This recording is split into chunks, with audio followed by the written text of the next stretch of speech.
Estamos acabando. Queda una cuarta mesa y última, que la hemos querido titular. Fijaros que Joan ya nos ha introducido, nos ha abierto boca por el tema de la coparticipación, de hacernos responsables todo de esa forma distribuida de energía. Bueno, pues esta cuarta y última mesa la hemos titulado Energía solidaria y transición justa, que nadie se quede fuera, comunidades inclusivas como herramienta social. Y para ello hemos pensado que Nerea Soto, experta en sostenibilidad e impacto social, licenciada en ciencias ambientales, con un máster en Derecho Medioambiental y compañera durante mucho tiempo en Sapiens, pues era la persona adecuada para moderarla. Y para participar en ella contamos con Nuria Baeza, de Aioluz. Es presidenta de la cooperativa Aioluz Cooperativa Valenciana, es trabajadora social, doctora en Sociología, especialista en estudios de género y máster en responsabilidad corporativa. Con Maite Pérez, que es la presidenta de la Comunidad Energética Solidaria, periodista de profesión, además es la responsable de comunicación de Sapiens Energía, ha trabajado en servicios sociales, en gestión de proyectos de organización del tercer sector, así como en el ámbito social como el Cruz Roja Española o la Fundación Hortasud. Por lo tanto, damos paso a Nerea, Nuria y Maite. 25 minutos, 25 minutos. ¿Vale? Te voy a sentar aquí y ahí. Bueno, nosotras vamos a sentarnos aquí, donde nos parezca bien. Bueno, pues como ha dicho Emili, es la última mesa y la mesa más solidaria. Hemos visto durante toda la jornada a muchas voces, más técnicas, menos técnicas. He hablado de la importancia también de las entidades públicas, de financiación. ¿Por qué es importante? Vamos a empezar con una pregunta, ¿no? En espacios como este, ¿no? Que una vez más hablamos del tema más social y de solidaridad, no solo en este encuentro, sino en la transición energética en general. Nuria, por ejemplo. Bueno, antes que nada, agradecer a los que estáis aguantando hasta el final, porque la jornada está siendo intensa, muchas horas, mucha información. ¿Por qué es importante hablar de las personas vulnerables? Porque son parte de nuestra sociedad y son consumidores energéticos y son parte de ese ámbito residencial. Entonces, no podemos obviarlos. Para mí creo que eso es fundamental. Y aquí estamos hablando de proyectos, yo creo que de mucha envergadura, pero cuando aterrizamos a comunidades energéticas pequeñas, locales, solidarias, de proximidad, pues la población vulnerable es vecina y es parte del municipio y va a tener que estar, es necesario. Los que hablamos de comunidades energéticas, y como ha dicho Nuria, hablamos de comunidad. Y una comunidad implica todos las diferentes personas y agentes que forman parte y que están implicados en los proyectos.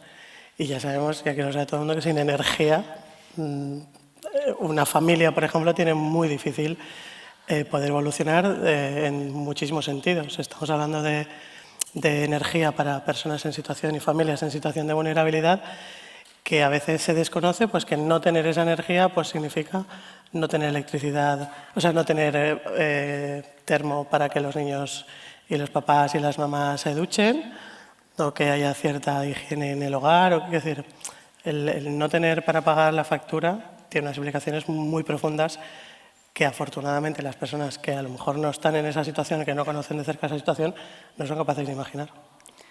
Muy bien, pues al final uno de los valores sociales, ¿no?, más grandes de las comunidades energéticas dentro de la transición energética también es que democratiza, ¿no?, el acceso a la energía renovable, que antes sin este tipo de herramientas pues podía estar solo en manos de algunos, ¿no?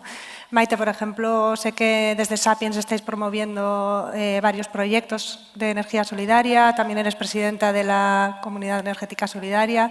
Cuéntanos un poco cómo, por qué es una herramienta y a quién incluye, que de otra forma no se incluiría, por ejemplo.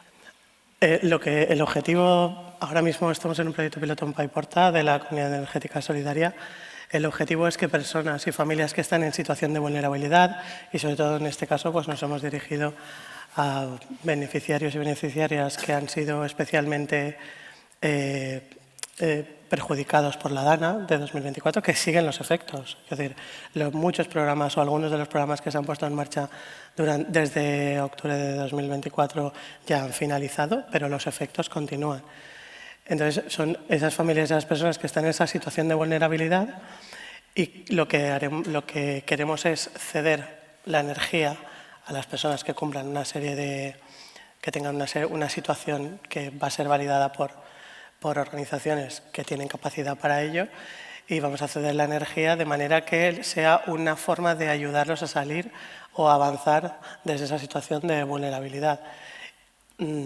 Puede parecer menor, pero si a una familia se le puede hacer el abono o el pago, la cesión de la energía durante ese periodo de tiempo, pues esos recursos económicos los puede dedicar a otra cuestión. De hecho, por ejemplo, en los servicios sociales, los suministros son pagos que se tienen que hacer de manera sistemática porque son de primera necesidad. Sí, al final has dicho lo de la DANA, ¿no? Y aquí se abre un nuevo concepto también de vulnerabilidad que a lo mejor no tenemos tan en mente, ¿no? O sea, al final, ahora mismo en un contexto también geopolítico complicado, quizás pasado mañana cualquiera de nosotros nos encontramos en una situación también de vulnerabilidad, ¿no? O sea, que al final no estamos hablando solo de personas en riesgo de exclusión, sino que es un poco más amplio, ¿no? Bueno, es que yo vincularía la vulnerabilidad energética a la vulnerabilidad climática. Quiero decir, la gran amenaza es el cambio climático que puede arrastrarnos a todos. Yo sí que quería decir que muchas veces las comunidades energéticas se encuentran con dificultades para integrar a personas en situación de vulnerabilidad porque no hay una apuesta política clara que vincule a los distintos estamentos del ayuntamiento. Antes, en alguna de las charlas, se hablaba de la disparidad de agentes que no acaban de estar coordinados.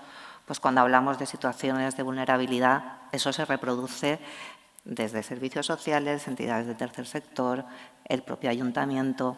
Generalmente los servicios sociales son un cajón desastre que no forma parte clara y activa de la política municipal porque vende poco y eso hace que sea complicado el poder vender estas, digo vender, porque tenemos que convencer a parte del ayuntamiento de que estas propuestas son interesantes.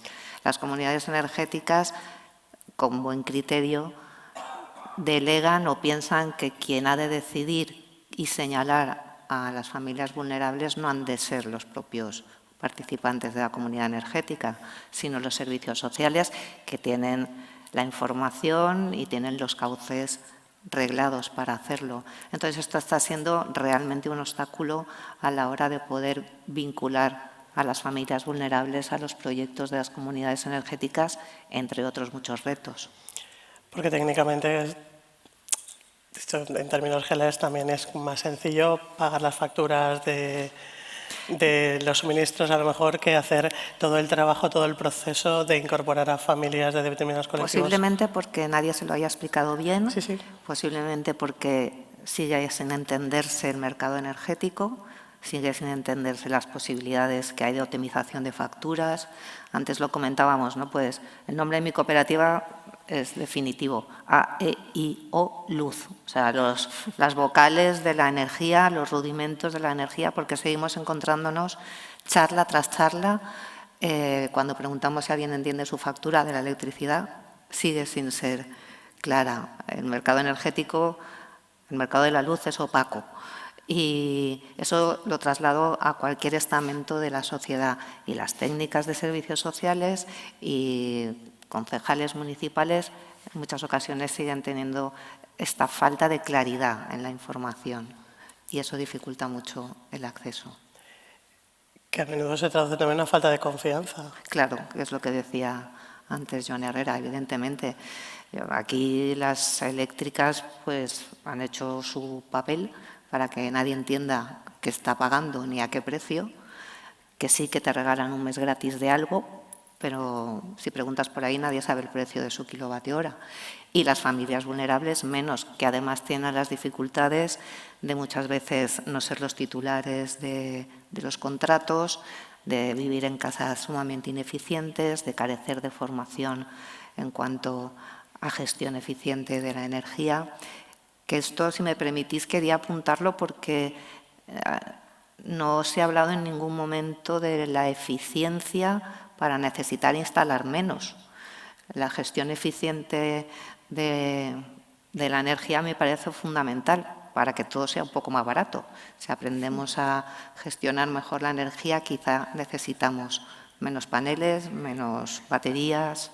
Entonces, quería apuntarlo porque desde una escala individual o doméstica, la gestión eficiente de la energía abarata la factura de la luz y además hace que se aproveche mejor esa instalación compartida. Todos, bueno, no sé, pero seguramente tendréis la experiencia de gente que se ha instalado placas fotovoltaicas y se ha vuelto loco a consumir pensando que tenía toda la energía gratis del mundo y le ha salido la torta a un pan, porque de pronto tenía que pagar mucho más. Falta de información, falta de transparencia y falta de concienciación.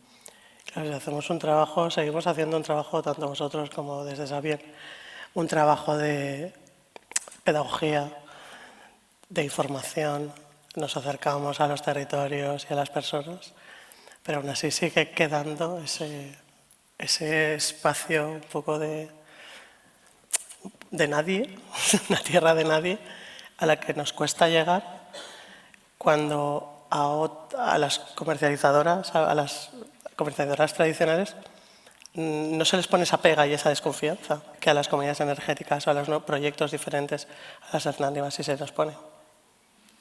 Sí, siempre tenemos que anunciar, nosotros al menos, siempre que nos presentamos, lo primero que tenemos que decir es que no vendemos luz y no ponemos placas. Porque la gente no se fía, porque ha sido reiteradamente engañada y además es cautiva de la empresa de toda la vida, aunque a lo mejor te ha estado engañando durante muchos años. Pero sigue habiendo desinformaciones, si me cambio de compañía me van a cortar la luz, sigue siendo como un miedo muy atávico el cambiar de compañía comercializadora, el contratar con garantía de origen renovable, que qué es eso.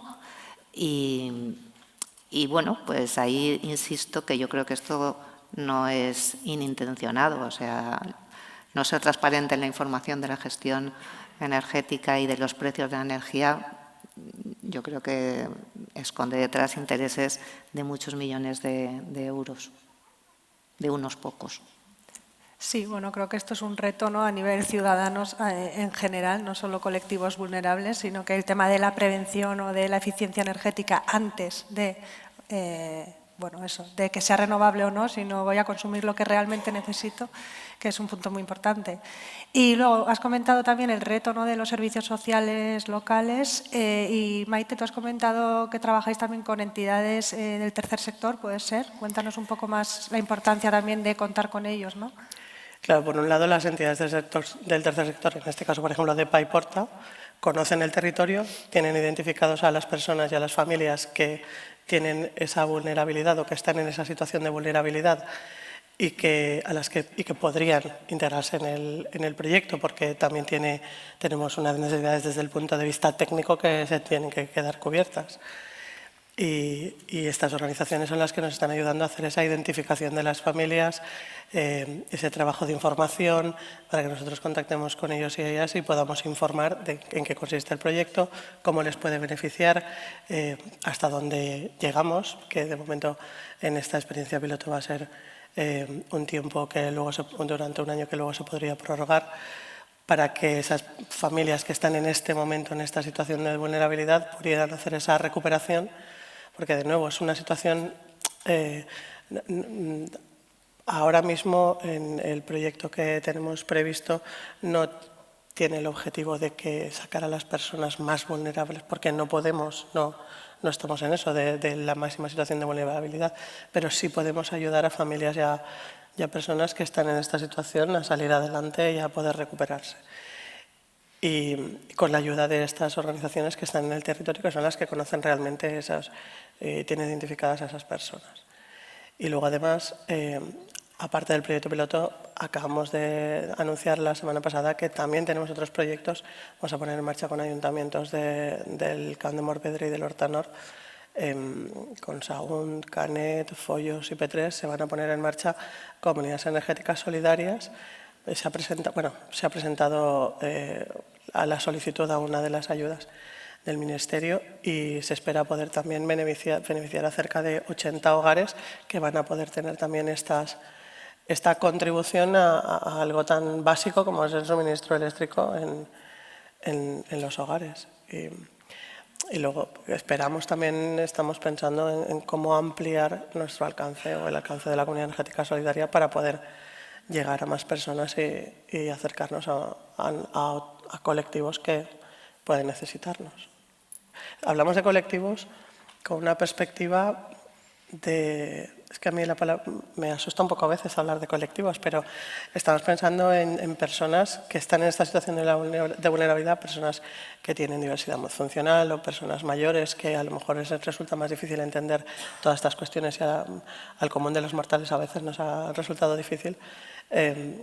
A personas mayores que podrían beneficiarse de estos suministros, a familias con niños o niñas pequeños a su cargo, que estamos hablando de este tipo de estas familias que tienen esas dificultades, que están en esta situación ahora mismo. Ahora cuando se pongan en marcha los proyectos, en cada momento. Pero ese no es el verdadero reto, porque eso al final es... Este es el primer paso. Sí, sí, pero me refiero que al final se está pensando en donar un excedente durante un tiempo determinado a familias en una situación de vulnerabilidad. Eso podría ser mucho más estable, mucho más constante e integrar a esas familias en la comunidad energética como cualquier otro socio o asociado. Y ese es el verdadero reto. Eso sería lo ideal después. Sí, eso es sí, pero que yo creo que es la aspiración, o sea, democratizar no es ser dadivoso, sino hacer partícipe.